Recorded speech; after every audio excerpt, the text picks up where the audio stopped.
श्री हरि शरणम। आप सभी को जय श्री राधे, जय श्री कृष्णा। अगर आप कर्मकांड, पूजा मंत्र विधि, स्तोत्र, व्रत कथा व सनातन धर्म से जुड़ी समस्त जानकारी प्राप्त करना चाहते हैं तो इस YouTube चैनल को अभी सब्सक्राइब करें। ओम नमो भगवते वासुदेवाय। श्रीमद्भागवते प्रथमस्कन्धे नवमोऽध्यायः। सूत उवाच इति भीतः प्रजाद्रोहात् सर्वधर्मविवित्सया ततो विनशनं प्रागाद् यत्र देवव्रतोपतत। तदा ते भ्रातरः सर्वे सदस्वै स्वर्णभूषितैः अन्वगच्छन् रथैर्विप्रा व्यासधौम्यादयस्तथा। भगवानपि विप्रर्षे रथेन स धनञ्जयः सातैर्व्यरोचते नृपः कुबेर इव गुह्यकैः। दृष्ट्वा निपतितं भूमौ दिवश्च्युतमिवापमरम् प्रणेमुः पाण्डवा भीष्मं सानुगाः सहचक्रिणा। तत्र ब्रह्मर्षयः सर्वे देवर्षयश्च सत्यमा राजर्षयश्च तत्रासन् द्रष्टुं भरतपुङ्गवम्। पर्वतो नारदो धौम्यो भगवान् बादरायणः बृहदश्वो भरद्वाजः सशिष्यो रेणुकासुतः। वसिष्ठ इन्द्रप्रमदस्त्रितो घृत्समदोषितः कक्षीवान् गौतमोऽत्रिश्च कौशिकोऽथ सुदर्शनः। अन्ये च मुनयो ब्रह्मन् ब्रह्मरातादयो मलाः शिष्यैरुपेता आजगमुः कश्यपाङ्गिरसादयः। तान् समेतान् महाभागा नुपलभ्य वशोत्तमः पूजयामास धर्मज्ञो देशकालविभागवित्। कृष्णं च तत्प्रभावज्ञ आसीनं जगदीश्वरं हृदिस्थं पूजयामास माययोपात्तविग्रहम्। पाण्डुपुत्रानुपासीनान् प्रश्रय प्रेमसङ्गतान् अभ्याचष्टानुरागास्त्रे रन्ध्रीभूतेन चक्षुषा। अहो कष्टमहो न्यायं यद्योऽयं धर्मनन्दनाः जीवितुं नार्हत क्लिष्टं विप्रधर्माच्युताश्रयः। संस्थिते तीर्थे पाण्डवो पृथा बालप्रजावधूः युष्मत्कृते बहून् क्लेशान् प्राप्ता तोकवती मुहुः।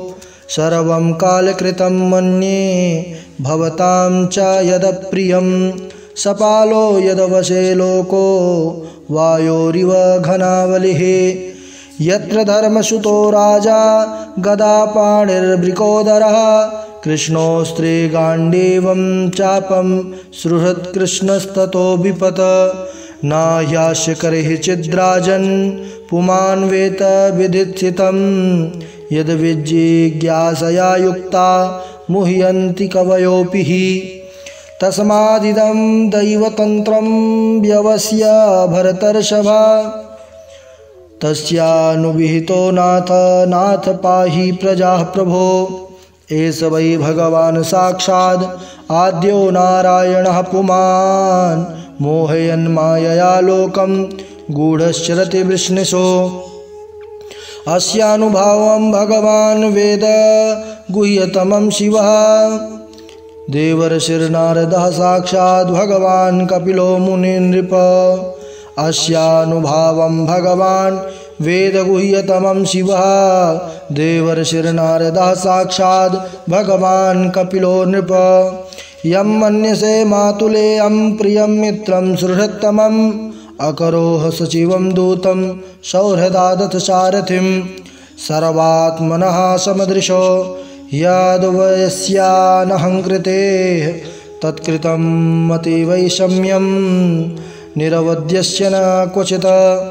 तथाप्येकान्तभक्तेषु पश्य भूपानुकम्पितं यन्मे सोऽस्त्यजतः साक्षात् कृष्णो दर्शनमागतः।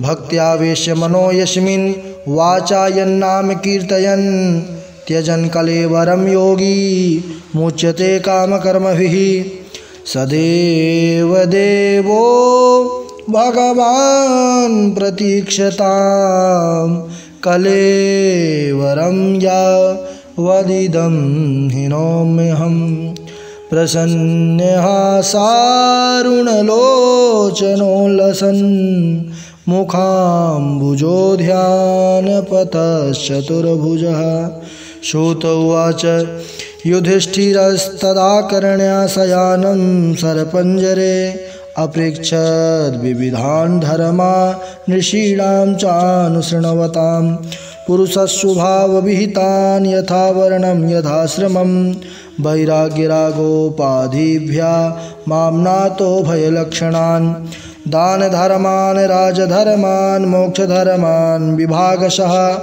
स्त्रीधर्मान् भगवद्धर्मान् समासव्याशयो गतः धर्मार्थकाममोक्षांश्च सहोपायान् यथा मुने नानाख्यानेतिहासेषु वर्णयामास तत्त्ववित् धर्मं प्रवदतस्तस्य सकालः प्रत्युपस्थितः यो योगिनश्छन्दमृत्योर्वाञ्छितस्तोत्तरायणः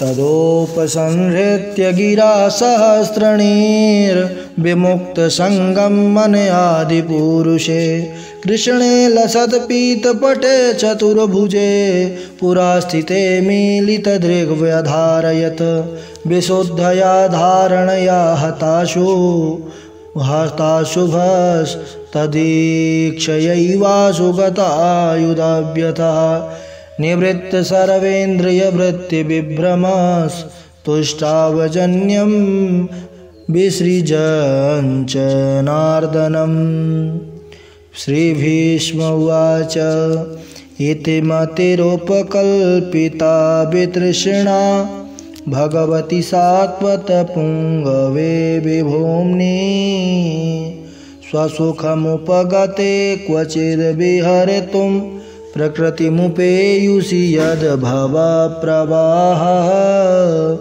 त्रिभुवनकमनं तमाल्यवर्णं रविकरगौरवराम्बरं दधाने वपुरलककुलाभृताननाब्जं विजयसखेरतिरस्तु मे नवद्या युधितुरगर्जो विधूम्रविश्वक् कचलुलितश्रमवार्यलङ्कृतास्ये मम निशितशरैर्विविद्यमानत् वचि विलसत्कवचेस्तु कृष्ण आत्मा सपदि सखि वचो निशम्य मध्ये निजपरयोर्बलयोरथं निवेश्य श्रितवती परसैनिकायुरक्षणा ऋतवती पार्थ सखे रतिर्ममास्तु व्यवहितपृतनामुखं निरीक्ष्य स्वजनवधाद्विमुखस्य दोषबुद्ध्या कुमतिमहरदात्मविद्यया यश्चरणरतिः परमस्य तस्य मेस्तु स्वनिगममपहाय मत्प्रतिज्ञा मृधिमधिकर्तमवाप्लुतो रथस्थः धृतरथचरणोऽभ्ययाचलद्गुर्हरिरिवहं तुमिभं गतोत्तरीयः शीतविशिखः तो विशीर्णदंसः शतजपरे प्लुत आततायिनो मे प्रसभमभिससारमद्वधार्थं स भवतु मे भगवान् गतिर्मुकुन्दः विजयरथकुटुम्ब आततोत्रे धृतहय रश्मिनितश्रिये क्षणीये भगवतिरतिरस्तु मे मुमूर्षोर्यमिः निरीक्ष्य हता गताः स्वरूपम् ललितगतिविलासवल्गुहाशा